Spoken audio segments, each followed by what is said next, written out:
आज के इस वीडियो में हम जानेंगे कि बड़े ट्रेडर्स मार्केट में रिटेल ट्रेडर्स को कैसे ट्रैप करते हैं, खासकर जब वो लिक्विडिटी स्वीप की रणनीति अपनाते हैं। साथ ही समझेंगे कि आप इस जाल से कैसे बच सकते हैं।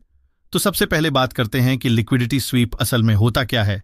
ट्रेडिंग करते वक्त आपने अक्सर देखा होगा कि मार्केट एक बुलिश पैटर्न बनाते हुए ऊपर की ओर बढ़ता है, लेकिन अचानक प्राइस नीचे की तरफ जोरदार मूव करता है और अपने हालिया स्विंग लो को तोड़ देता है। इस मूवमेंट को देखकर बहुत सारे रिटेल ट्रेडर्स यही समझते हैं कि अब शायद मार्केट में गिरावट शुरू हो गई है और बिना कुछ सोचे शॉर्ट ट्रेड में एंट्री कर लेते हैं।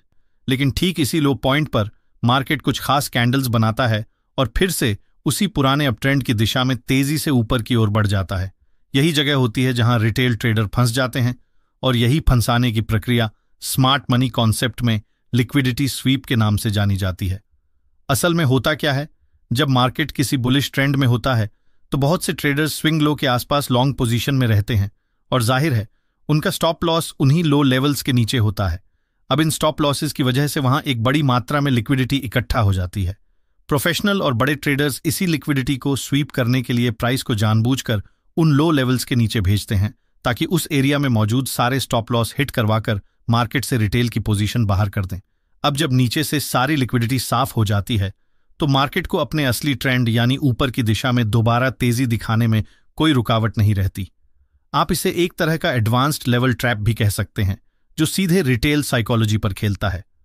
अब आइए समझते हैं कि लिक्विडिटी स्वीप अलग अलग मार्केट कंडीशंस जैसे अप ट्रेंड, डाउन ट्रेंड या साइडवेज मार्केट में कैसे किया जाता है। जब मार्केट लगातार हायर हाइज और हायर लोज बनाकर ऊपर की ओर बढ़ रहा हो, उस समय हर स्विंग लो के पास नए ट्रेडर्स लॉन्ग पोजीशन लेने की कोशिश करते हैं। लेकिन जैसे जैसे प्राइस ऊंचे लेवल पर पहुंचता है, बायर्स की रुचि थोड़ी कम होने लगती है। इस स्थिति में बड़े ट्रेडर्स को अपने बाय ऑर्डर्स को भरने के लिए लिक्विडिटी की जरूरत होती है जो उन्हें उस समय नहीं मिलती। ऐसे में वो जानबूझकर प्राइस को उस पुराने स्विंग लो के नीचे भेजते हैं, जिससे वहां मौजूदा लॉन्ग ट्रेडर्स के स्टॉप लॉस हिट होते हैं और साथ ही कुछ नए ट्रेडर्स शॉर्ट पोजीशन लेकर मार्केट में आते हैं। इन सभी की वजह से जो लिक्विडिटी वहां बनती है उसे बड़े ट्रेडर्स अब्सॉर्ब करते हैं और फिर प्राइस उसी पुराने ट्रेंड के मुताबिक वापस तेजी से ऊपर बढ़ जाता है। अब बात करते हैं इससे बचने की। जब मार्केट में एक स्ट्रॉन्ग अप ट्रेंड चल रहा हो और पहली बार प्राइस किसी रीसेंट स्विंग लो को तोड़ता हुआ दिखे, तो ऐसी स्थिति में शॉर्ट ट्रेड लेने से बचना चाहिए, क्योंकि अक्सर देखा गया है कि यह केवल एक फेक ब्रेकडाउन होता है जो रिटेल ट्रेडर्स को डराकर या लालच में डालकर ट्रैप करने के लिए किया जाता है। इस दौरान अगर आप कैंडल स्टिक पैटर्न पर ध्यान दें तो एक स्ट्रॉन्ग बेरिश कैंडल के बाद अक्सर एक शार्प बुलिश कैंडल बनती है या फिर एक लंबी विक वाली कैंडल नीचे से बनकर प्राइस को ऊपर ले जाती है। छोटे टाइम फ्रेम्स जैसे 1 मिनट, 3 मिनट या 5 मिनट में ट्रेड करते वक्त ये ट्रैप और भी साफ दिखाई देता है, जहां 2-3 कैंडल्स सिर्फ स्विंग लो के नीचे बनती हैं और फिर प्राइस शार्पली वापस ऊपर निकल जाता है। लेकिन यही स्ट्रक्चर जब आप 15 मिनट के चार्ट पर देखेंगे तो आपको साफ दिखेगा कि यह सब सिर्फ लिक्विडिटी खींचने का एक तरीका था। जैसे उदाहरण के लिए अगर आप इस चार्ट को देखेंगे तो आपको पता चलेगा कि दिन की शुरुआत से ही मार्केट एक मजबूत अपट्रेंड में था और हर बार हायर लो बनाकर ऊपर बढ़ रहा था। लेकिन जब मार्केट ने आखिरी स्विंग लो बनाया और फिर अचानक एक स्ट्रॉन्ग रेड कैंडल के साथ उसे नीचे की तरफ ब्रेक कर दिया, तो बहुत से रिटेल ट्रेडर्स को लगा कि शायद अब अपट्रेंड खत्म हो गया है, क्योंकि न सिर्फ स्विंग लो ब्रेक हुआ बल्कि एक इंपॉर्टेंट सपोर्ट लेवल भी ब्रेक हो गया। इसी डर या जल्दबाजी में यहां पर रिटेल ट्रेडर्स ने शॉर्ट पोजीशन में एंट्री करी, मगर कुछ ही मिनटों बाद प्राइस वहीं से तेजी से रिवर्स कर गया और फिर से अपने अपट्रेंड को कंटिन्यू किया। उस लो पॉइंट पर बनी लंबी विक वाली कैंडल ये दिखाती है कि वहां नीचे बड़ी मात्रा में लिक्विडिटी को स्वीप किया गया। अब जिन बायर्स ने लो लेवल से लॉन्ग किया उन्हें अच्छा प्रॉफिट हुआ, लेकिन दूसरी तरफ जो लोग ऊपर की रैली देखकर नई बाइंग से डर रहे थे वो अब मार्केट के रिवर्सल को देखकर और ज्यादा उलझ गए, क्योंकि अब मार्केट पहले से काफी ऊपर आ चुका है और नई बाइंग के लिए ज्यादा रिटेलर्स तैयार नहीं हैं।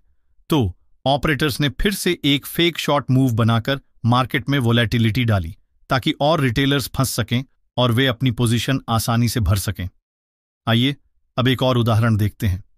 इस चार्ट को देखिए, यहां भी प्राइस लगातार हायर लो बनाकर ऊपर जा रही है, लेकिन एक जगह मार्केट ने अपने आखिरी स्विंग लो को एक लंबी लोअर विक वाली कैंडल से नीचे ब्रेक किया, वहां की लिक्विडिटी को क्लीन किया और तुरंत फिर से ऊपर निकल गया। अब जिन्होंने यहां ब्रेकडाउन देखकर शॉर्ट किया होगा वो फंस गए और अगर आप ध्यान दें तो मार्केट ने अभी तक अपने पुराने स्विंग हाई को ब्रेक नहीं किया।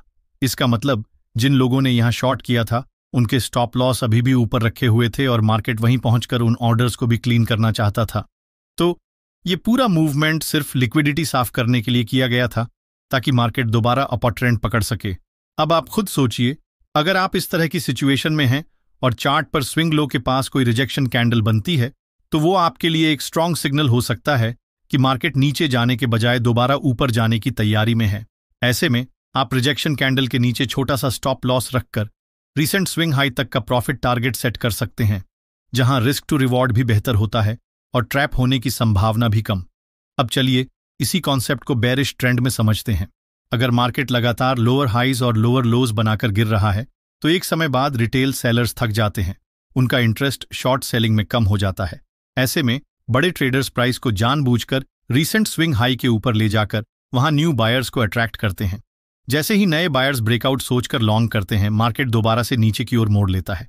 कभी कभी मार्केट सिर्फ ब्रेक नहीं करता बल्कि स्विंग हाई के ऊपर कुछ समय के लिए सस्टेन करता है, जिससे रिटेल बायर्स को लगने लगता है कि ये रियल ब्रेकआउट है।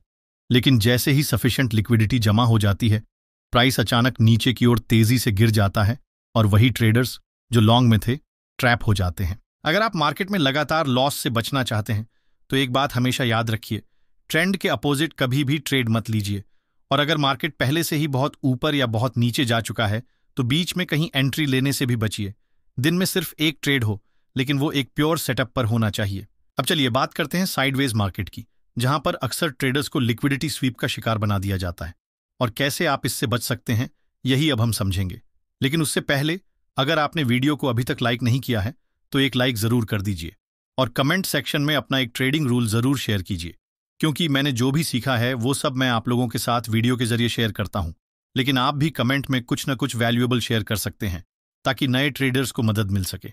कमेंट्स सभी पढ़ते हैं, मैं भी हर एक कमेंट को पढ़ता हूं और हो सकता है आपका लिखा एक रूल किसी नए ट्रेडर की लाइफ बदल दे। चलिए अब आते हैं अपने वीडियो पर। मार्केट में कई बार ऐसा होता है कि एक स्ट्रांग ट्रेंड के बाद प्राइस जब एक सीमित रेंज में ट्रेड करने लगती है तो हम कहते हैं कि मार्केट साइडवे ट्रेंड में है।